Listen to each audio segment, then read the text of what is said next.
So welcome to class tonight. We're doing intuition, flow, and synchronicities. And this is a big topic for me. I've kind of had a long history of intuitive messages that have come through in different ways at different times. And sometimes it's more clear than others. Sometimes we have challenges or things that interfere with how well our intuition is coming through. Sometimes we tend to think that intuition is only for special people, or we might recognize like mediums or psychics, that somehow they have a more clear line, which if they're using it often, that's probably true. They've probably worked to create that connection to their own inner knowing more clear.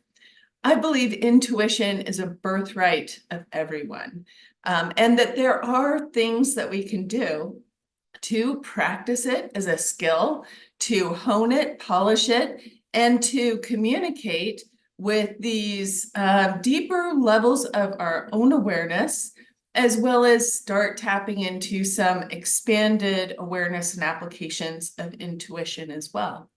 So, kind of depending on what environment you grew up with, the messages that you got. If you had an imaginary friend, but then your parents told you there wasn't really a person there, this can be some of the beginning recognitions of intuition. And so there's a lot of things that can come up in our awareness that we may or may not have an explanation for.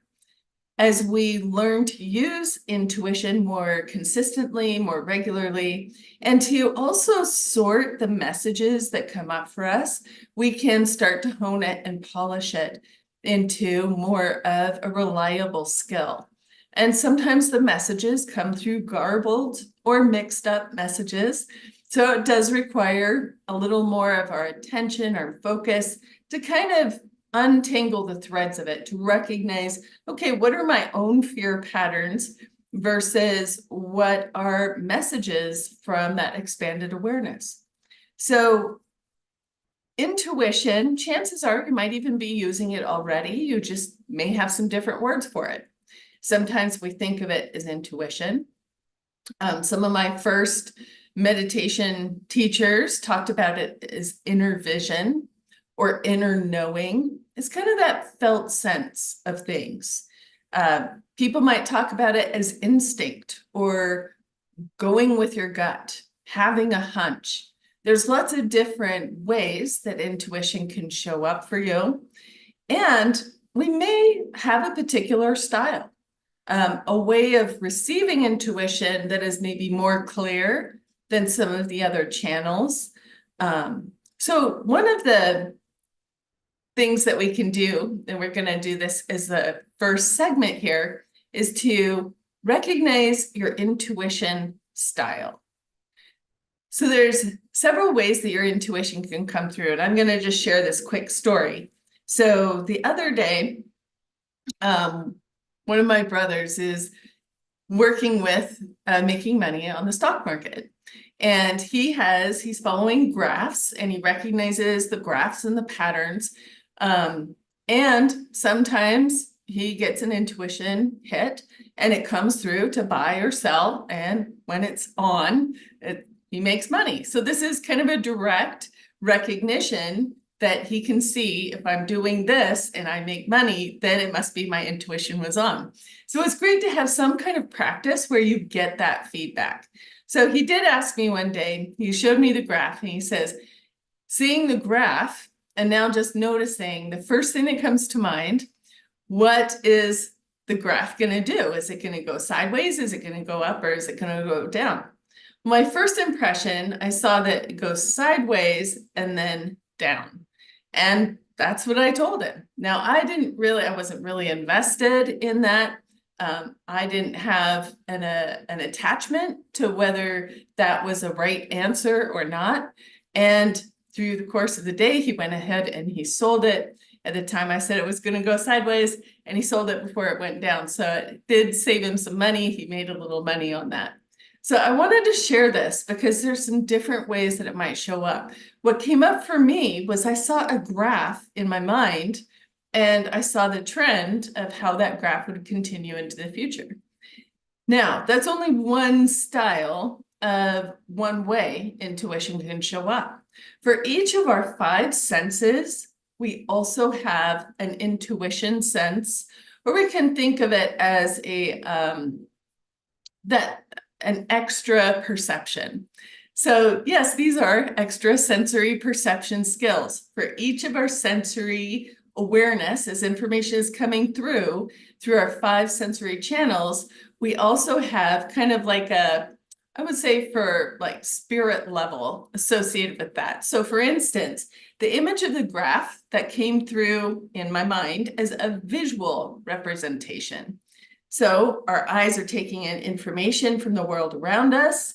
And because we can picture things in our mind, we might get a visual representation of something. Now, also there's auditory channel. Auditory, we can hear information coming through our ears, but we can also pick up these expanded awarenesses through maybe a sound that comes to mind, or thinking of your friend's voice, like hearing their voice, and then you pick up, they call you. So this is another way that intuition can come through. And then there's the kinesthetic, and this is what we can feel, what we can touch. And this one is kind of about our sense of feeling, what the body feels. It can come through that way. So there are words that go along with each of these different styles. I'm going to check, use my notes here. So what we visually see, if intuition is coming through in a visual format, that we're seeing like a mental picture, that's clairvoyance. And if we're hearing something, like you might hear the sound of a bell in your mind, or you might hear a friend's voice, like hear their same tone. So that is clairaudient, what comes through at the audio. Clairsentient is feeling. So this would be like thinking of picking up a glass and you imagine feeling kind of that cold, slick surface of the glass in your hand. That would be clairsentient, the feeling level. There's also claircognizant, which is just an inner knowing. It might not have a sense, it might not have a sensory perception along with it, but it's just, I know, I have this knowing. And then there's clairalience. So if you think about my grandma's house, every time that I went, it was the smell of fresh baked bread. So I have that association, grandma and fresh baked bread. If I'm thinking about grandma, I might have that imagination of fresh baked bread come to mind. So that would be that clairalience. And then there's clairgustance. So this is the taste. I remember being one place, one night we were at a dance with some friends, and I could totally taste chocolate cake in my mouth, even though like I had something totally different for dinner. And then I found out later one of my friends had been eating chocolate cake at about the same time. So that would be clairgustance. That was that kind of cross reference of what came through for a friend's experience kind of showed up in my experience too.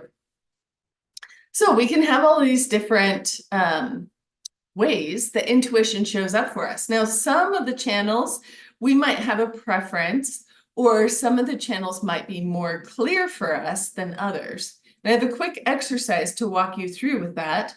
But I also would add that there's at least 2 more channels. One is the energy. If you think about kind of our emotional sense, we can, and this is true for like empaths, we pick up other people's energy, or we have kind of the feeling of their emotion. So that would be kind of an energetic or emotional level. We can pick up someone else's emotion, if they're in our space or talking about something, we might naturally kind of tend to pick up if you're empathic. You can pick up other people's emotion.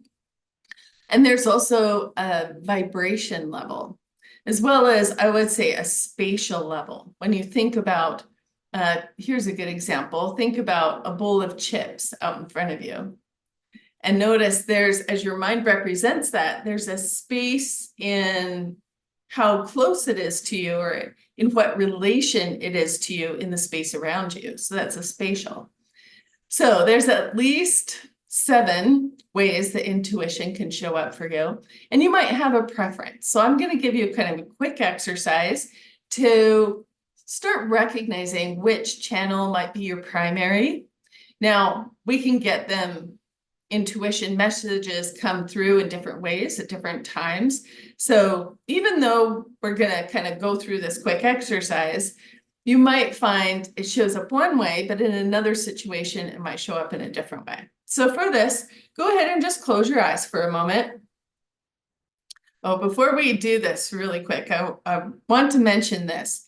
So my background is also as a hypnotherapist. I help people address the deeper issues of the non-conscious mind or the unconscious mind.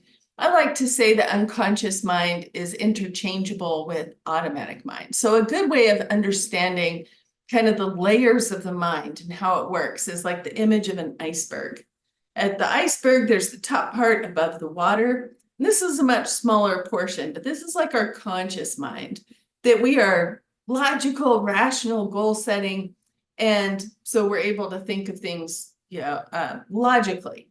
Whereas the unconscious mind or automatic mind is the 90% of the iceberg below the surface.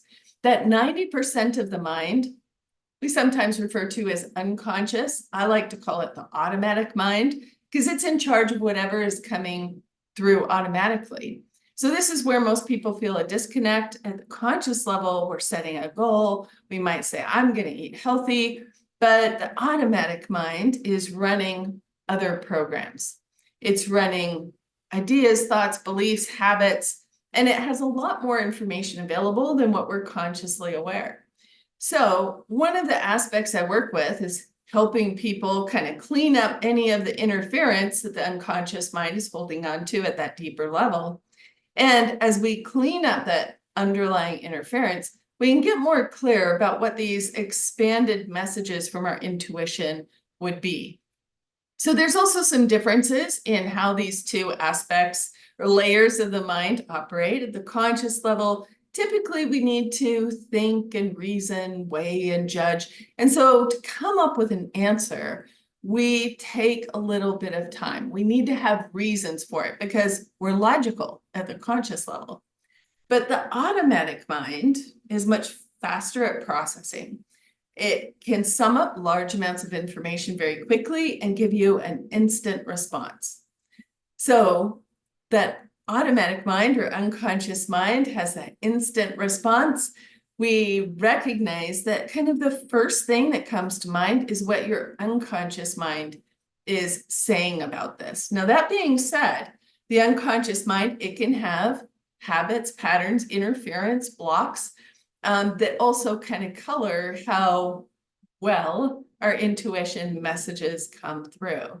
But typically that first response is a little more clear because it is fast. It's more in line with your intuition. So think of your intuition, I would say messages from intuition. If we use the iceberg model, conscious level, unconscious includes the information that you have about yourself, like it houses all your past history, the grand archives of your mind is kind of stored at that deeper level.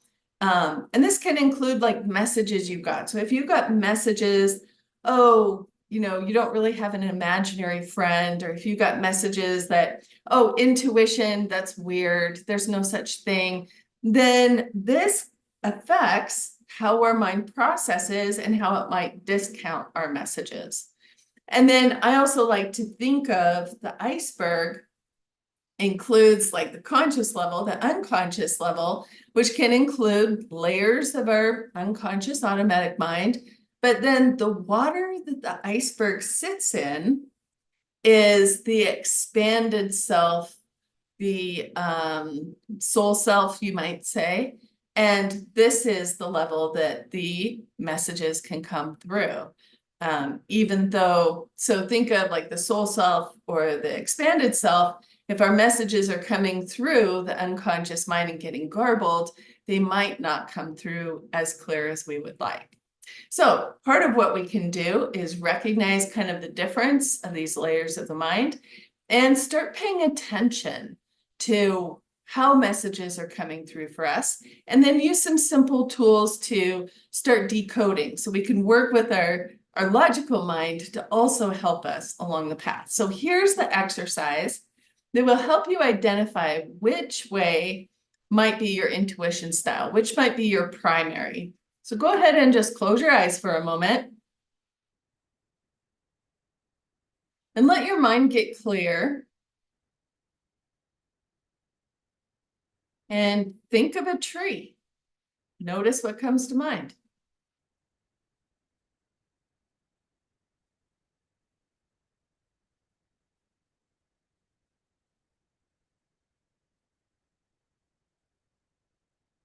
Okay, so whatever your mind did to represent tree to you, if it came through as a picture, an image, a color, these would be visual. If you got the concept of it, might be more auditory, or the word tree would be more auditory. Maybe you felt the bark or the leaves, so that would be a kinesthetic. That would be more like clairsentient. Or the presence of a tree. Have you ever sat next to a tree and even with your eyes closed, even if you had a blindfold on and somebody spun you around, you could point the direction of the tree. So that would be more of that clairsentient, that feeling level, or the knowing level, claircognizant. Or maybe you smelled the tree. Maybe you smelled pine, or there's been some lovely trees that have been, with flowers this spring. Or maybe you tasted something from the tree. So typically the smell and taste ones don't come through as much for people, but some people, their mind is more wired that way. So go ahead and put into the chat which route came through for you quickest. And so just write into the chat whichever one showed up for you first. So the first one might be a primary, but the other ones, so you might have one path that is a preference. There we go, visual, image. And a lot of this can be because we're using this intuitive sense. We're using our eyes all the time. So we do tend to be more focused on the visual but blurry, good. And now, so this gives you a sense of maybe your primary, but now we're getting these intuition messages all the time. So again, thinking of that model of the mind, the iceberg, the expanded automatic mind has a lot more information available than what we're consciously aware. Our mind actually has to filter out information to make sense of it. And then what we get the sense of is the conscious level.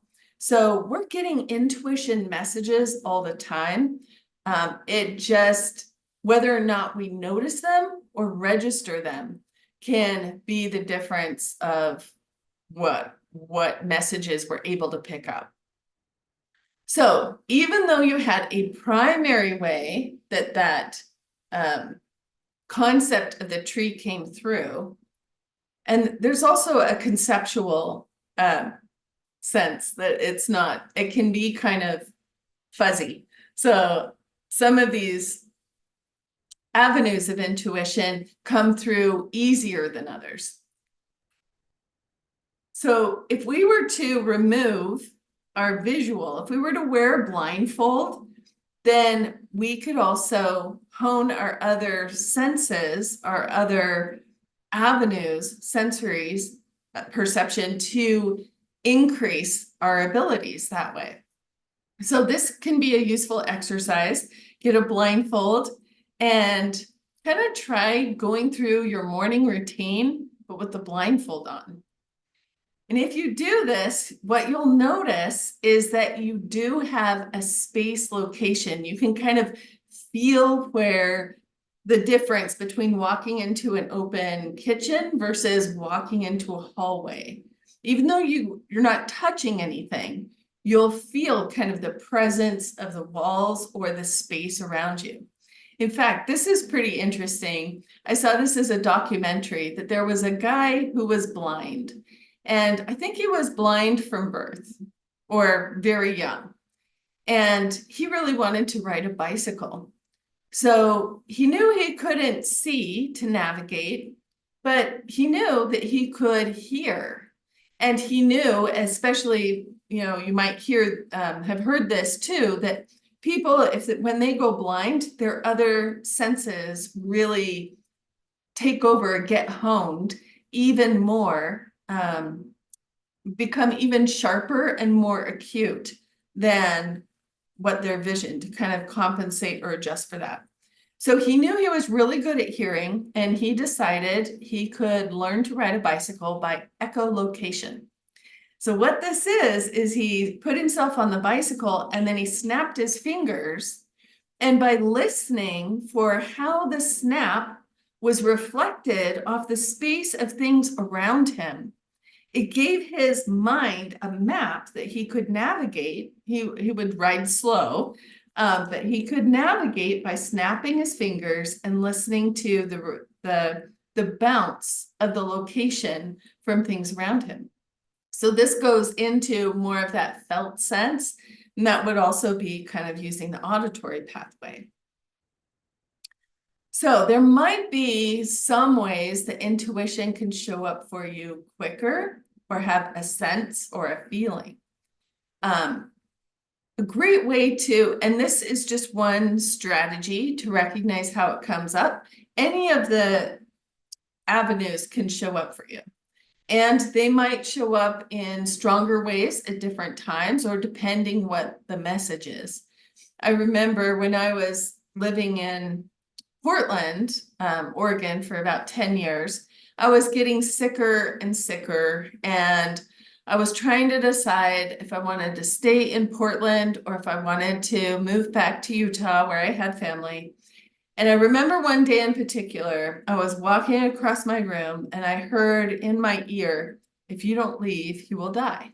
And it was almost like it was right there with me. It was just this, I hadn't heard that clairaudience. I hadn't heard that quite as clearly as in that moment. So I paid attention eventually. I'm pretty stubborn, but I paid attention to the message, and I did eventually move to Utah, where I got the help that I needed for the condition and was able to overcome the health challenge that I had at the time. So in fact, that's part of why I think intuition is such a important thing for me. I went through an autoimmune disorder that doctors said was incurable. They didn't really have a treatment plan for that, but listening and paying attention to my intuition and my body was one of the things that really allowed me to untangle the factors, the mind, body, spirit system factors of it, so I could get to the other side.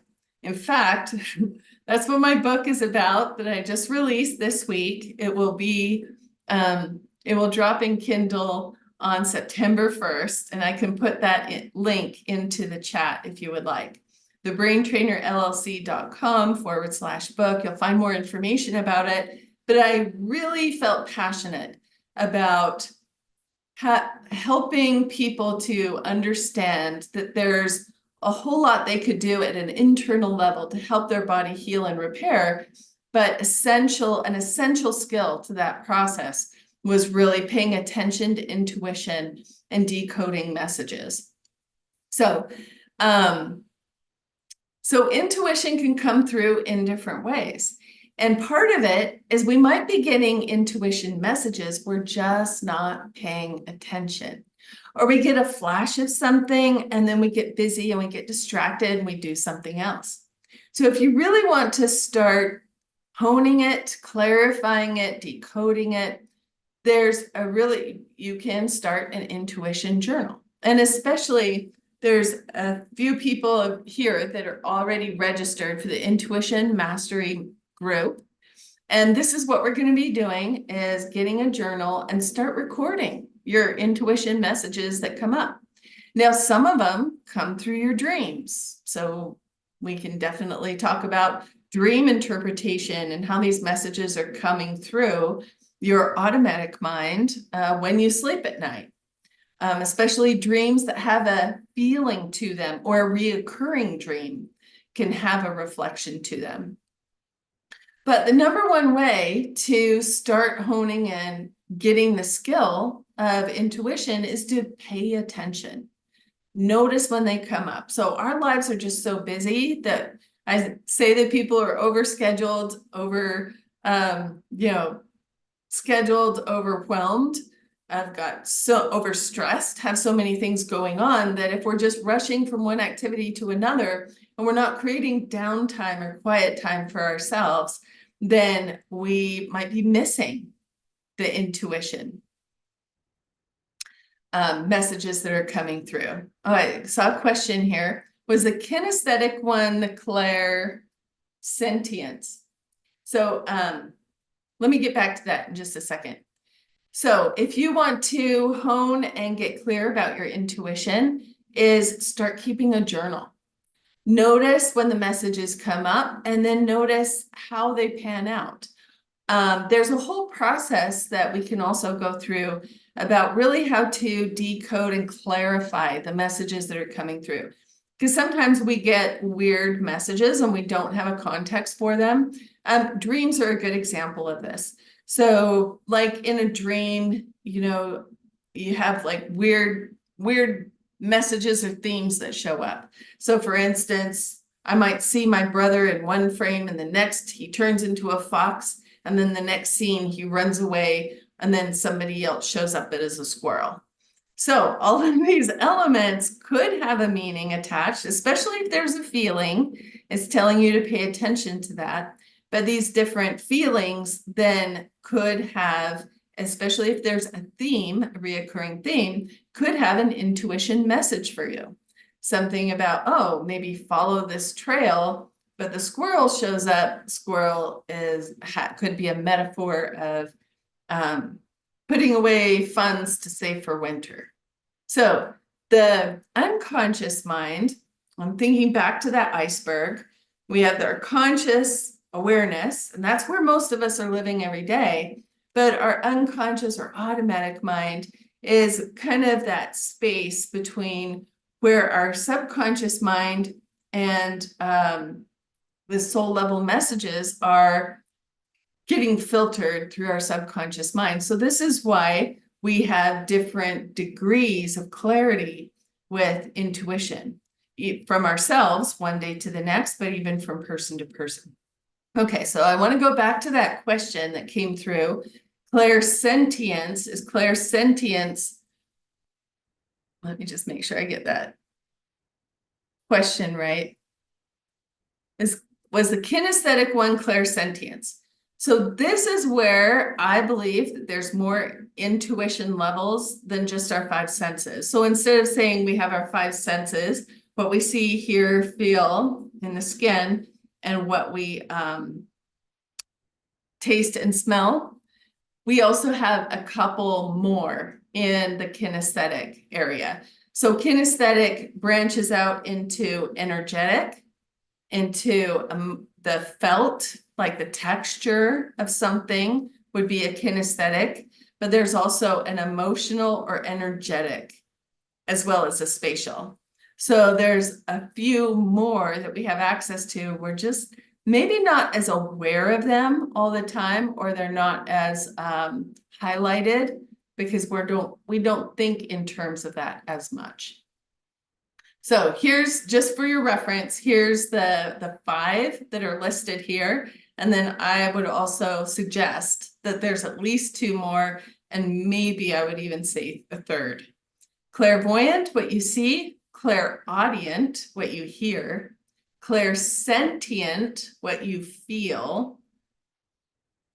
And so that would be like a touch or a texture would also go through that. Claircognizant is an inner knowing. Clairsalience is smell. And clairgustance is taste. But then there's also the energy of something and the vibration of something, and then the spatial orientation of something. Like the guy riding the bicycle, or if you put the blindfolders on and walk through, it's not, that is more into the kinesthetic as well. So it's the awareness of the space around you. It would be a spatial one. So this comes up. So sometimes I work with clients in session, and if we're kind of letting go of negative energies of like ancestral lines, I'll feel presences. And of course, I keep my space clean, so it's always positive, but I'll feel presences in the space around us. You can point to the spatial location of where they are. So that's a little more on the advanced level. But again, everyone has intuition coming through all the time. It's just how aware we are, or how much we've trained our brain to recognize and notice that, versus if we've learned to dismiss it. So,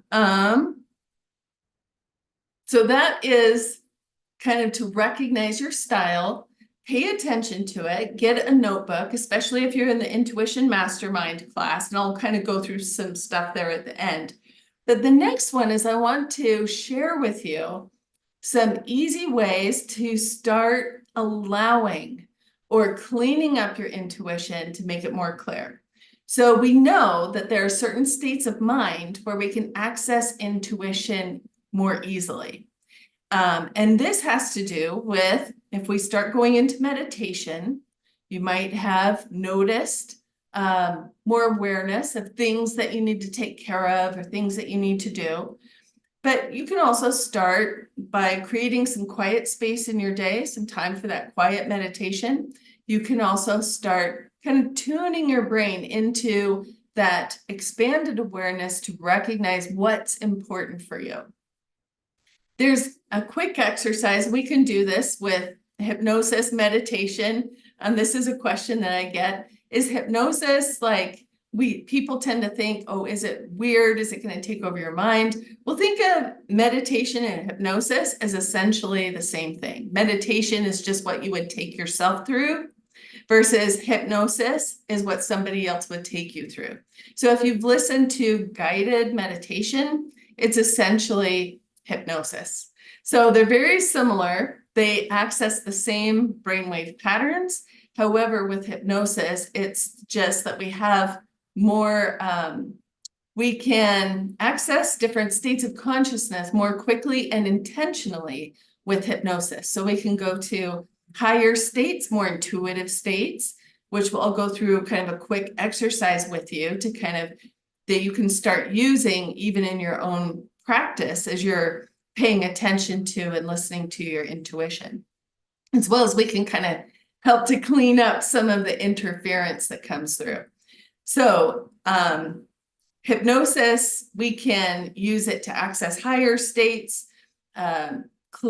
super conscious states, but we can also deep dive into the unconscious mind to help clean up any interference or old thoughts, feelings, beliefs that are kind of stuck in the unconscious mind or keep recurring. So any kind of negative thought pattern, any negative thought or feeling, even if it keeps coming up, usually it's because the mind says there's something it wants to resolve there, or sometimes it's just stuck on repeat. And so as we clean up that inner work, then we can create more clarity with what is coming through for us at an intuitive level, and get to more clarity with the messages that show up for us and what we pay attention to. So we can get into flow states, is the state of the mind that starts accessing more of our intuition and allows our intuition messages to come through more clearly. You might have heard of flow states. This is some of the work of Csikszentmihalyi. One of the psychology researchers wrote a book about flow, and he wanted to recognize how are people, what makes people happy. And so he did tons of surveys, and he started to recognize there were some reoccurring themes in these surveys. What he found were flow states. When they reported greater happiness and well-being, they had activities throughout their day or in their life that had a flow state. Now, a flow state is characterized by a few things. It requires your full presence. Your full presence, to be fully present in the moment. This is another key principle. There's a reason why Eckhart Tolle's book, The Power of Now, was so popular, is because mostly in our culture, we're off in the future, back in the past, ruminating. But if you bring your full presence to the moment, that is a place of power within our mind and our being. So it requires full presence. Usually it's kind of a skill, something that you're focusing on that you can improve or that you have to bring your awareness to. And then there's also a feeling of timelessness, where you just lose track of time and you're fully in the moment. Lots of things can tap into flow states. If you're a writer and you get into the flow of writing, you get into that creative space, that's a flow state. If you practice yoga and you get to the space where you're not thinking about the moves, but you're just connected to your body and just moving intuitively, that's a flow state. So typically we tend to think of meditation as passive mind, where our mind is not doing anything. We're trying to blank our mind, and passive body. So the body isn't doing anything. We're sitting, we're blanking the mind, and we're in a space of no thought. However, there's a whole scale of flow states that go from passive mind, passive body, to active mind, active body, and we're still accessing inspired states or flow states. So some of these other levels, active mind or active body, like writing would be an example of active mind and passive body. But you start tapping into this intuition, this inspiration, where you just feel the flow of things. Any artist or musician, that when they get into that creative space, they're in that space, that creative space is right next to intuition. How the intuition, inspiration comes through, it's in that same state of mind, that same brainwave pattern. And then there's also, if you think about athletes, if you talk to athletes and they fully get into the zone where they're not thinking, they're just moving intuitively, then that's active body and active mind. Well, if you were to run and you're in a flow state while running and your mind blanks, that would be passive mind, active body. But if you're playing basketball where you have to react to what's happening around you, you can still get into a flow state. It's just active mind, active body. So there's lots of ways to start tapping into flow states. And what flow states do is it changes the brainwave pattern. We also see this with hypnosis. I work with meditation hypnosis all the time. So I want to talk about the brainwave patterns because it's fascinating, and it also gives us kind of a logical explanation for what's going on. So in our everyday awareness, when we're kind of in busy mind is also known as a beta brainwave, and it is characterized by this electrical activity across the brain. It's kind of erratic. So this is where you might have a to-do list, or you're kind of thinking about doing one thing to another, and you get squirreled and you go down a rabbit hole and something else happens and your mind thinks about something else. So the electrical activity across the brain is characterized by 12 to 40 hertz, which is waves per second. And the waves per second is what shows up on the brainwave pattern when they're doing neurofeedback. So it's a kind of an erratic type of thinking. It's kind of disorganized. Now, when we start to go into meditation states or flow states, it starts to synchronize the electrical activity across the brain.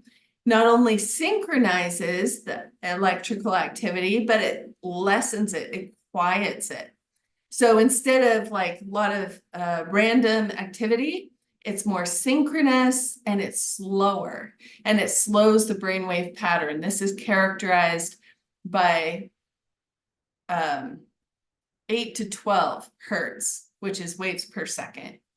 And then if we continue to slow the brainwave pattern, now we get into these deeper states with hypnosis or with deeper concentration, self-healing states have been measured in these deeper brainwave patterns.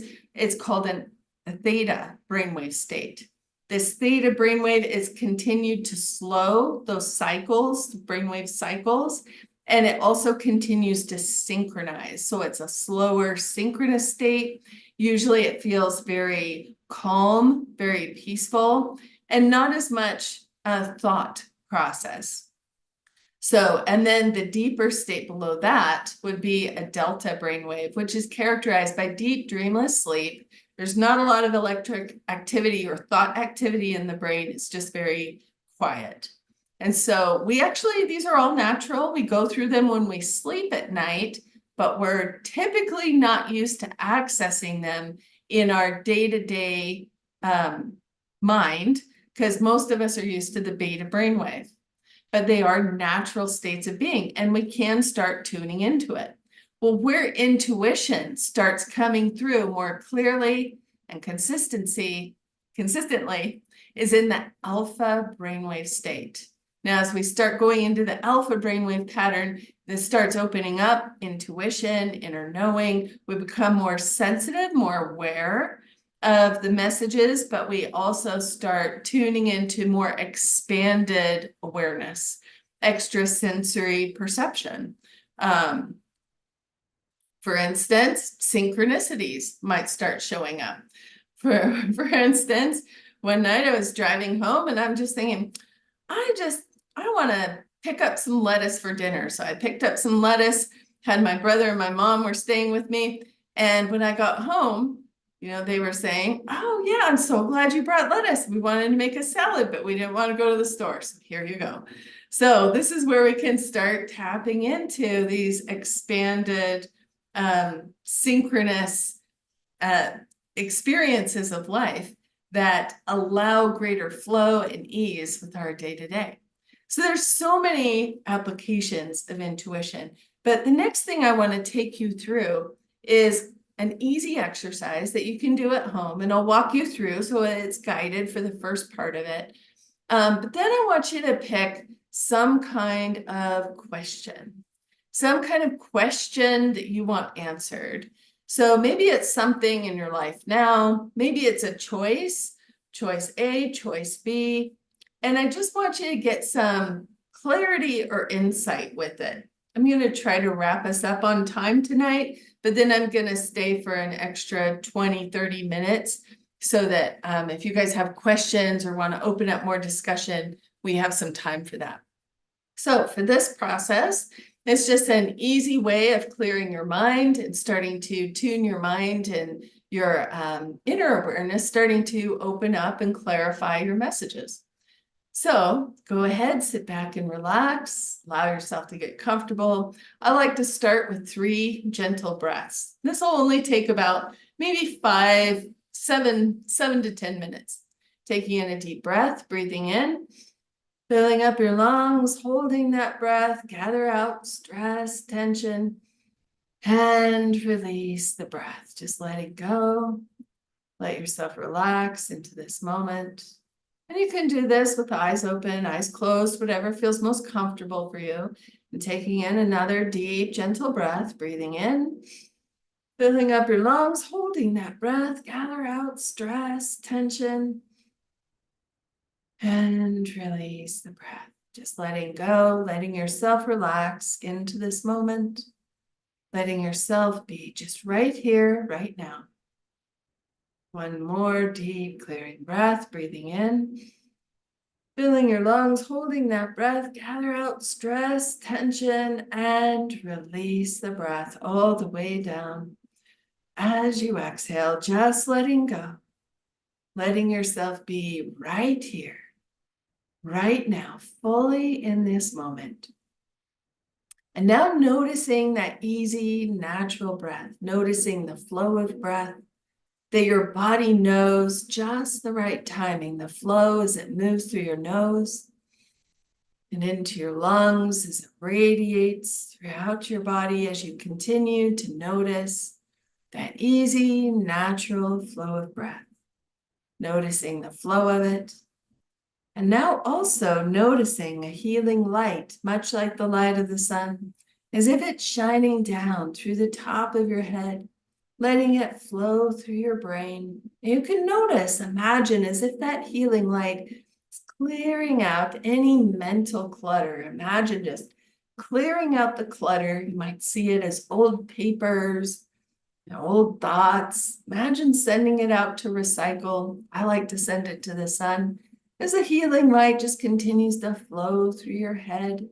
You can feel it wash through your face, letting it wash through your head and your neck. You can feel that lightness, that softness soaking in as it pours through your neck, letting it flow into your shoulders. And everywhere this healing light flows, you can feel it soaking in to your body, to your tissues, as that lightness washes through your body, letting it pour through your arms, to your elbows, and now through your forearms, to your wrists, to your fingertips. Notice as that healing light is washing down through your spine. You can feel it, notice it as it pours down through your back, letting it flow through your spine, and now letting it wash through your chest, your stomach, letting it pour through the core of you as if it's just clearing out the old clutter. Let it clear out old thoughts, old feelings. So that clarity and lightness is just flowing through as it flows through the top of your head to the tips of your fingers, letting it wash now through the core of you, now through your stomach, through your pelvis, and now just letting it flow through your thighs, pouring it through your thighs to your knees. And now as it washes down through your shins and your calves, all the way to your ankles and the bottoms of your feet. And now even notice as if each foot has a drain, much like the drain of a shower. You can feel those drains opening up, and all of the heaviness of life, all of the old thoughts are simply washing through your body, sending it down through your legs, through your feet, through those drains, through the feet, through into the floor, through the floor, sending it through the floor and all the way down into the ground, just letting it flow into the earth. You don't have to carry it around. You can just let your mind and body system clear out the old clutter as that healing light washes through from the top of your head, through your body, sending it through your legs, through your feet, through those drains, all the way down through the floor, into the ground, into the earth. And just let it go as the earth takes last year's leaves, last year's stories, and turns it into nutrients for new growth. And you can feel that lightness just pouring through as if that healing light is soaking into your muscles, letting it soak into your tissues, even as if it's soaking into your very bones, lighting up the core of who you are with that inner brightness that is you. And noticing that light as it expands out around you, as if it's filling up the space around you with that healing light, letting it fill the space around you until it feels as if you're wrapped in a bubble of light. And you can just relax in that bubble. Recognize each person has their own bubble. They get to choose what they keep in their bubble, and you get to choose what you keep in your bubble. Notice that lightness, that softness around you. Notice you can expand the bubble, expanding it out 1 foot, 2 foot, 3 foot into the space around you. Or you can also bring the bubble in closer, letting it pull back toward your skin. And for now, letting it set to just the right amount, to whatever feels most comfortable. Notice where that bubble would like to be for you for now. Notice that you can move it. You can make it bigger or more close, whatever feels good to you, and just leave it at whatever feels good. And you might even imagine in your mind's eye that you can kind of look around inside your bubble, and anything that has a space where it needs to be reinforced. If it feels complete, that's great. Just add that healing light to really clear the edges to make sure that space is really bright and clear for you. But sometimes there's little spots that need attention in the bubble. So if you notice a spot, just imagine directing that healing light to that place to just reinforce it, make it smooth, make it clear. Wonderful. And now in that space, just notice how it feels. Notice in the space around you, how the bubble feels around you. You might notice what it looks like in the bubble. Maybe your bubble has a smell, a fresh smell. Maybe it has a sound, a feeling. Maybe it has a flavor. Just notice. And now just bring that question to mind. Bring that question to your mind, in this space of that quiet focus. Just bring that question and notice what comes up. Thoughts, pictures, images, words, feelings, the sense of something, the feeling of something.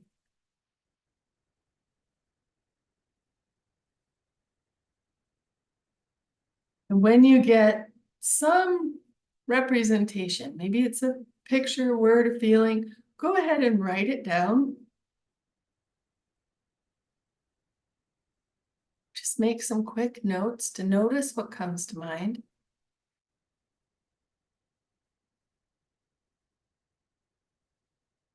So this healing light does a couple of things. One, we can clear out mental clutter, and it starts putting you into that alpha brainwave state. It's the beginning of relaxation. It also clears out the space around you. Sometimes we're picking up other people's emotions. Sometimes we're picking up other people's stuff and trying to carry it for them. So that healing light is a good model to let go of stuff, sending it through your feet. So it has the kind of a few parts to it. One is clearing out your mind, quieting your mind into alpha state. And then it can also clear out other people's information that we might be picking up through the day. So if you're empathic, we tend to get other people's stuff stuck in our space. So it's a good way to tell the mind to let it go. And then it also starts tuning your mind into that expanded awareness, that quiet place. Now, the other element is that it really kind of creates that sense of safety around you, creating that lightness, that space around you. Also gets your mind to start recognizing what's important for you, but it also creates kind of a protection space. So you get to be in charge of how big it is around you or how close. And you might want to change that. Like if you're in spaces that are familiar, like I'm in here in my office, so I might expand it out to create that clarity all around this room or to clean up the room, the energy of the room. Or if I go to the grocery store, I might want to tuck it in close. So I just have that sense of that closeness or that feeling of safety in the space around me. And people that come in with like fear of going places, like fear of driving, I'll have them go into the bubble and just expand it out around the car. And that also gets your intuition sense on board with kind of what's important in the space around you. You can also add layers of kind of sense of safety or peace. So there's a lot we can play with the bubble. So go back to your message that you got. And so we're right here at about time for today. Oh, actually, it was advertised till 8 o'clock, right? So great. We have another like 20 minutes. Good, because I have another tool to share. So what I'd like to do is put you guys into breakout rooms, and I want you to share with each other kind of the question. If you feel comfortable sharing your question and sharing the answer that came up for you. Well, and keep this in mind that it might not be a clear answer. We tend to think of intuition as being kind of on or off. But it's more, and we tend to have the expectation that intuition is going to lead us to the big thing that we want in life. But intuition acts more like a breadcrumb trail. So often we're not getting a full answer or a complete destination. We're getting little pieces along the way that help us line up with the bigger dream or the bigger thing that we're wanting to create. Does that make sense? So sometimes people feel like, oh, my intuition is wrong. And this is especially true, like thinking of relationships. Oh, intuition is wrong because I had this great feeling about this person, and then we had a relationship and it just totally blew up, and I just felt so busted up by it. And then we think our intuition is wrong, or we think we can't trust our feelings. But this person might have been the exact lesson you needed to learn that would then set you up for the next relationship in your life. So sometimes we get stuck on, oh, if it doesn't work out 100%, then my intuition was wrong. It's more that your intuition is leading you on a breadcrumb trail of progress through your life, even though we can't see everything at once. So keep that in mind. If you've kind of self-doubted your messages, or self-doubted what stuff has come through for you, or if it felt like it didn't turn out 100%, it's probably not a destination. It's more like those little elements along the way where we grow who we are to become our next level. So it's a progress. It's a journey. Okay, so I'm going to give you guys about 5 minutes to be in these breakout rooms. I'm going to put 3 people to a breakout room because sometimes having a little extra perspective is helpful. So go ahead and share if you feel comfortable. If you want to pass, that is totally okay. But you can share like what avenue, what intuition style in our first exercise. And then also when asking this question, maybe you had a different avenue show up. So if you asked the question, maybe you had a feeling about it, where in the first one, maybe you had the image of a tree, but this one seems to come through on an emotional level or a felt level. So pay attention to that, what style came through with your question, and notice thoughts, pictures, images, words, feelings. All of them could be good information coming through your intuition system. Okay, so anybody have a question in the chat? If you want to post it to the chat. So sometimes we're dismissing our intuition messages before they're really coming up in our awareness. So just giving yourself some quiet space through the day, clearing your mind, clearing your energy, clearing the space around you, and then just asking a question is one way to start noticing or to getting clear about, well, you can use it in so many ways: life direction, how things show up for you, what's important to you, priorities. So your messages, the quality of your messages is directly in line with the quality of your question. So as we're moving forward in the mastery program, we'll get better at the questions that we ask, because that makes a big difference in the messages that come through.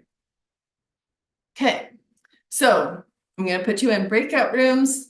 You're going to share your intuition style from the first exercise, the tree, and then you're going to share, if you feel comfortable, go ahead and share your question. If it's something that's more personal, that's okay. You can say pass on that, but share how the intuition came up on the second exercise. When you ask the question, did it come through visual, auditory, kinesthetic, like which sense? Was it a felt sense, a knowing, a feeling, and just share the different styles that came up. So I'll give you about 3 minutes here so that you can share. So I'll keep it, well, 3 minutes. I'll give you like 4.5 minutes. So you get about 90 seconds each to share. Hopefully you had a chance to kind of share. I know that was pretty quick. To share like your intuition style from the first exercise, and then also from asking the question, if maybe the same style came up or if you got something else. Your intuition messages can change from one activity to another. So the more that we practice it, however, the easier it can come through, the more clear it can come through. So I do like that healing light sequence. I also use it as part of the self-healing stuff that I do with clients or with myself. Definitely use that as well. But it gives you kind of a quick way that you can imagine clearing out your mind, clearing out the space around you, and getting you into more of that alpha brainwave state where your intuition, well, it's really like the first level is to actually notice the intuition messages that are coming through. And then the second level is to clarify what the message actually is. So hopefully you notice like another intuitive style coming up there. And then we're also able to kind of put some of the pieces together with it. So sometimes it doesn't come through all at once. Sometimes you don't get 100% clear answer. Sometimes the mind kind of percolates over the next day or so. So if you didn't get a fully clear message with the question, you can like give yourself another time to sit with it, get into that healing light space, and bringing up the question again. What else do I need to know about this? So I do want to walk you through a very, it's going to be kind of a short process here for the last few minutes. And then I'll hang out on the line. I'll hang out to answer questions, or if you have maybe a message that came up, but you wanted some, other insights into what the interpretation might be, then I'll hang out and share with you. So for this next exercise, we're going to do the healing bubble again. But this time I want you to pick a choice. Something where you have a choice to make. Now, it can be a small choice, like what am I going to have for dinner? But it can be a bigger choice, like should I go down this career path or this career path? Just think of something in life where you have a decision to make. And sometimes our decisions are not either or. So you might have 3 options, you might have 2, but let's keep it simple. Let's kind of think about 2 options or something you're trying to decide on. Okay. So again, we're going to refresh the bubble. So go ahead, sit back, relax, taking in those 3 breaths. We're going to make this a little shorter, getting into that state, and another deep breath. And release it. And another deep breath. And release it.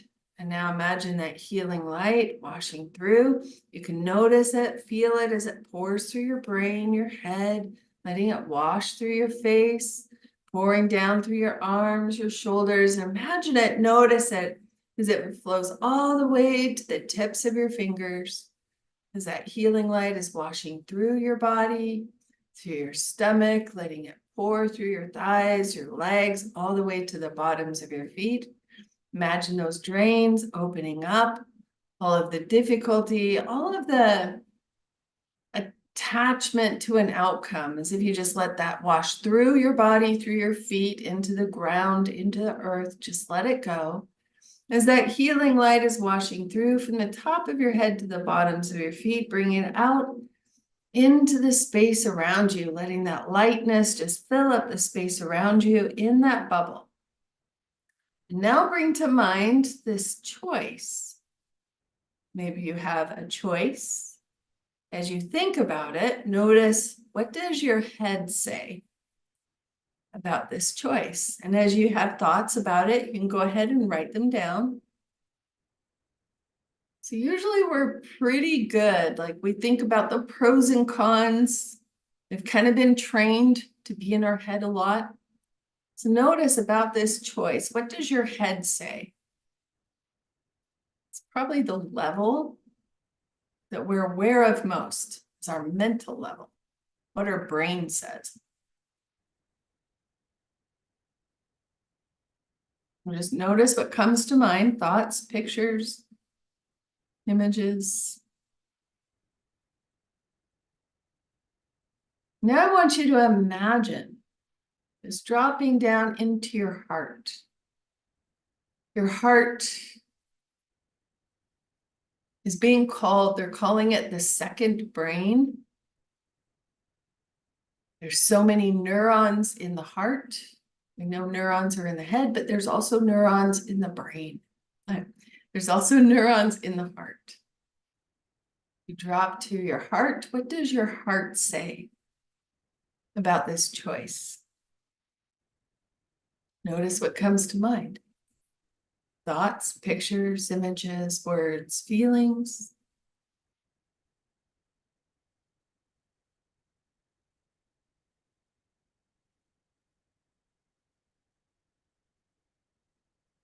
And now take your awareness and just drop it down into your gut. Into your gut. It's being considered the third brain. Neurons in your gut.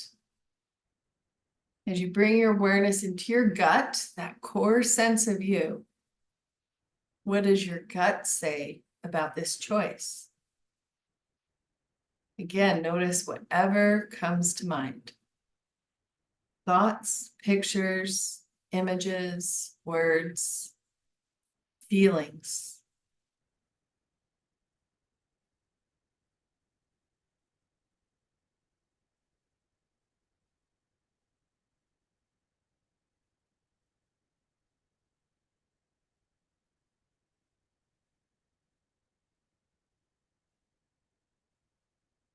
Now I want to give you just some quiet space to sit with it. And you can write down some notes.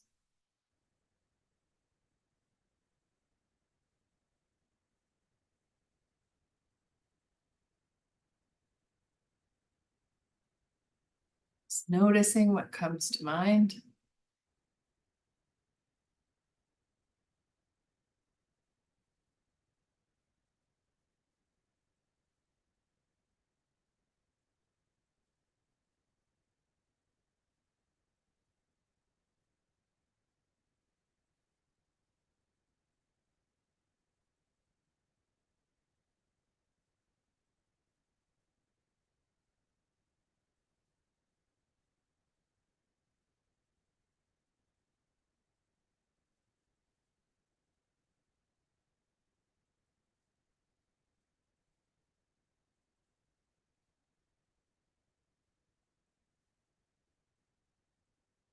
Okay, wrap up your thoughts, make extra notes that you can go back and recognize what came to mind.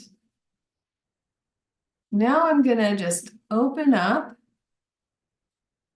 the lines here. So I'm gonna have you guys unmute yourself.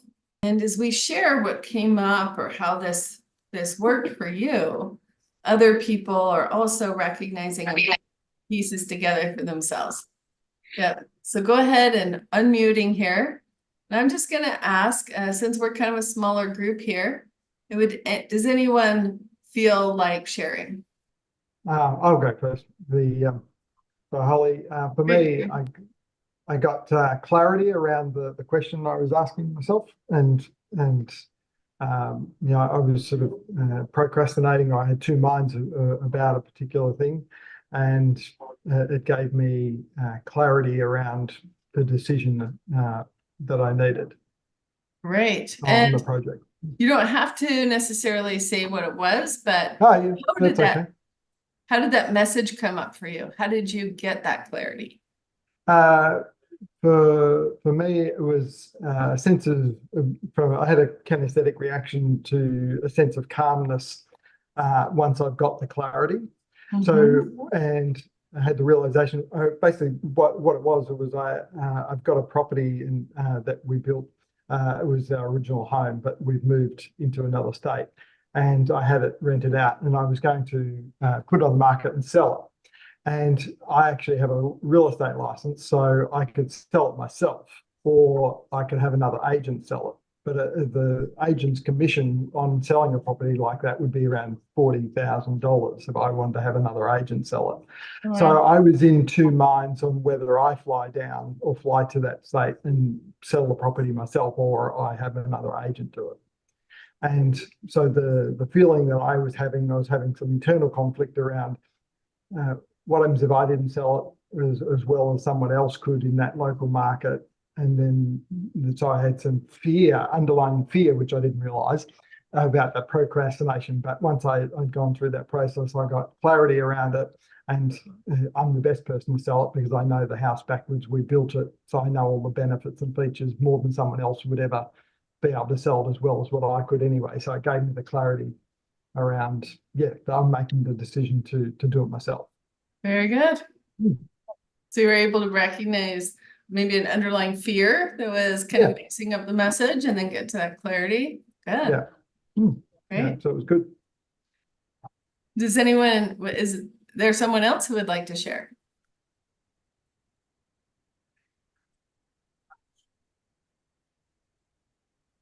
Holly, mine was just basically a timeline of something. I asked it a couple of questions and then it kept going back and forth. And then when I went back to the answer that I really felt that was probably the best one for me after looking at the options, it just kept going back to that answer. I would say, is it this or is it that? And I said, I can do it with this timeline, but what do you feel? And the feeling was to go with the later timeline. Okay. So you noticed like a felt sense. Yeah, I do more things on feeling. More into a feeling. Yeah. Yeah. And then your image of the concept of the tree, was that a visual or was that more like a felt sense? Oh, it was a visual. I mean, I'm sitting here looking at trees, but and I was outside all day today, but it was a visual, but it was, like I said, a kind of a side of a tree.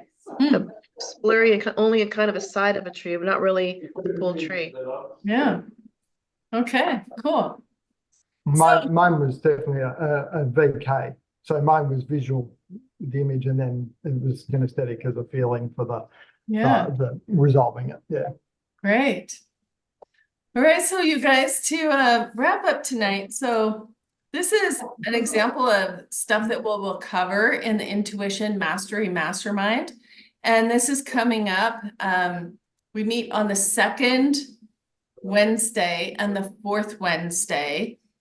They will be recorded. So on the second Wednesday, I'll be sharing like a tool that you can use. I'm trying to keep them short tools. I'm going to chop this video up into some usable parts so you don't have to re-listen to the whole thing.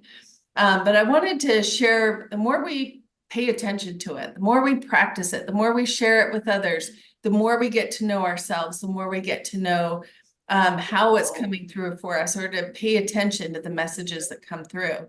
There's also along the way, we're going to do some troubleshooting. How do we discern? How do we recognize the difference between those fear messages versus intuition? Or how do we double check?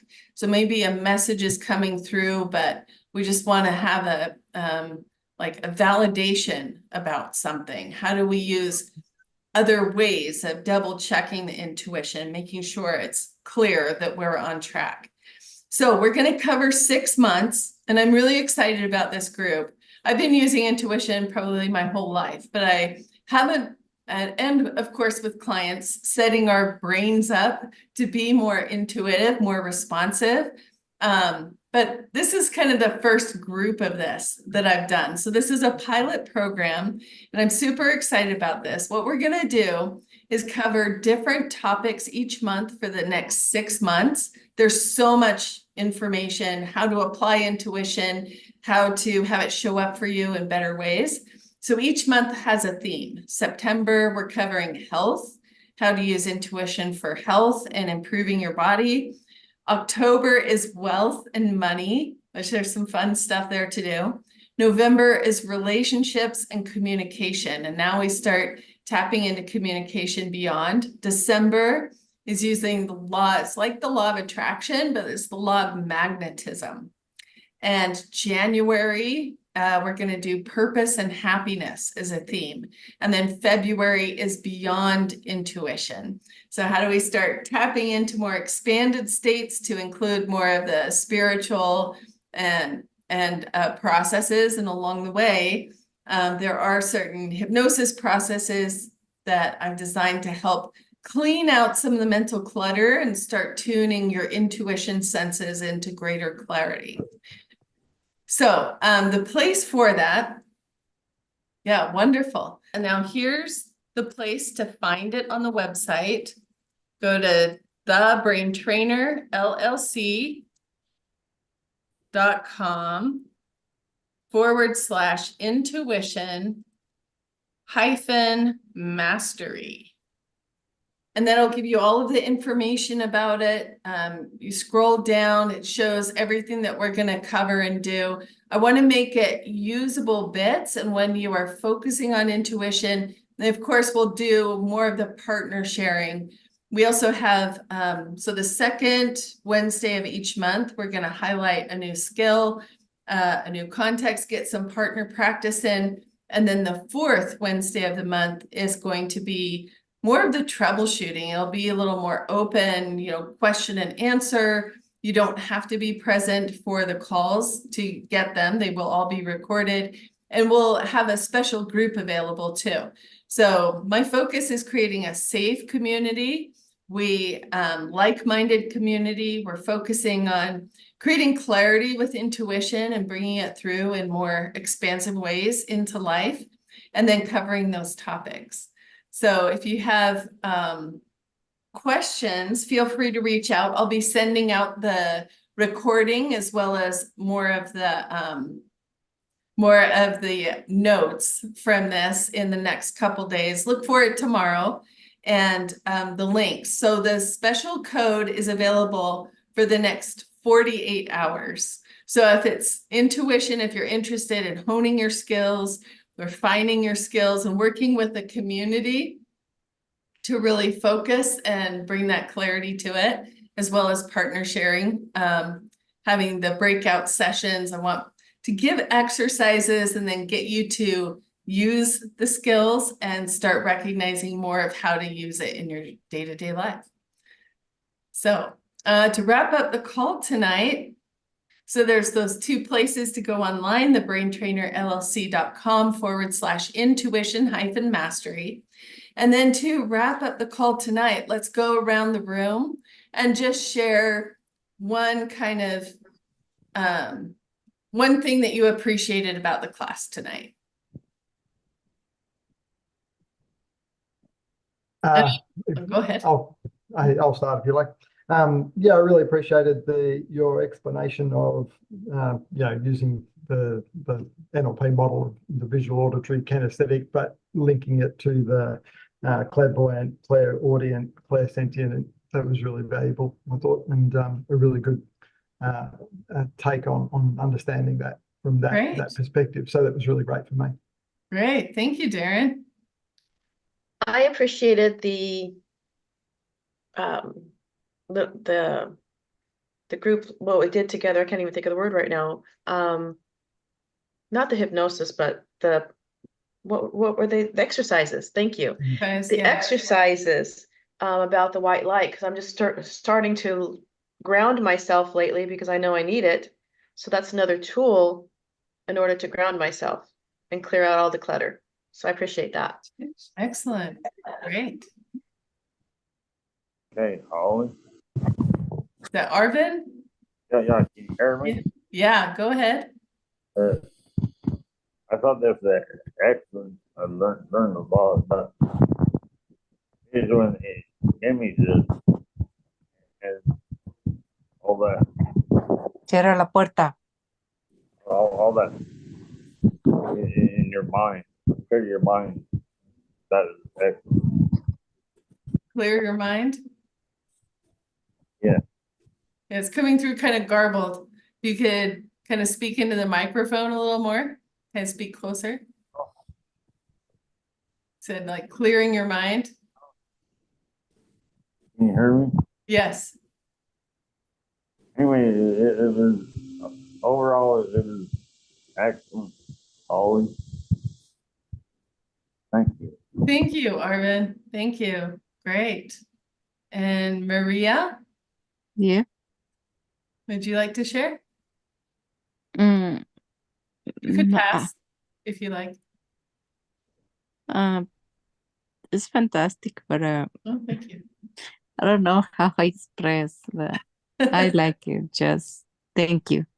Great. Thanks for being here. Thanks so Great. much. Yeah. And Terry,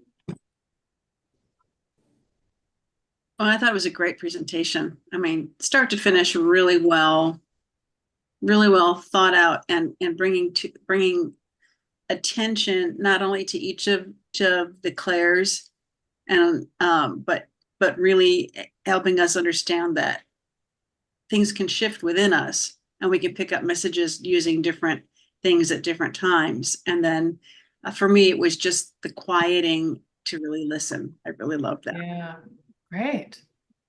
Thank you. And Brad, I like the clarity that I was able to get through the exercises. wonderful. And Marie, Me? if Marie is there, if you'd like to share. I did share. Oh, okay. And Well, we have a Marie and a Maria. a Maria, yeah. Oh, Great. okay. All right. Well, thank you, everybody. Intuition is a passion for me in overcoming an autoimmune, which is incurable. Paying attention to intuition and higher recognition, there's whole possibilities that start opening for us when we really start asking our higher intuition for our next steps. So I'm excited to share this mastery group, this mastermind group with you. If that's an area you'd like to focus and improve your skills and take the time for. So we have those 2 live classes each month. We'll have a private group. We'll have smaller tools available. Plus I'll have 1 hypnosis audio available each month as kind of another level of honing your intuition, tuning into your expanded awareness, and even decoding, because sometimes that can be a little bit tricky too. We have Lee mentioned her sparkle. Let me see if I could pull that up again. Lee said how awesome it feels to be with you again. That's great. Good to see you. And the class with the Zoom links. So when you register, you'll get in to the online thing. I'll give you the Zoom link for the next one. And it is an ongoing series. And I just wanted to make it more available to people. So you can use that code TMC50 off if this is an area that you feel called to connect with at a deeper level and start honing and practicing your skill sets in a deeper way. So if anybody has more questions, I'll go ahead and answer those now. Otherwise, we're good to go for the night. Oh, go ahead, Darren. Mine was just a question. have you already registered me, I think, from the hypnosis event, Hypno Talks? Yes. So Yes. you don't need me to do anything because that's all Yep. done? Yeah, No, okay, cool. you don't need to do anything. I gotcha. Okay, thanks. Great. A great, Thank great you, session. Mary. Loved it. Thank you. Wonderful. Have a good night. We'll see you on the next one. Have a good night, Miss Holly. Thank you. Thank you, Maria. Mm. Bye-bye. Bye-bye. Thank you so much. Hi, Terry. Thanks for joining us tonight. Thank you. We'll see you. Bye-bye. Did you have any question? Good, thanks. Okay. All right. Have a good night. Bye-bye.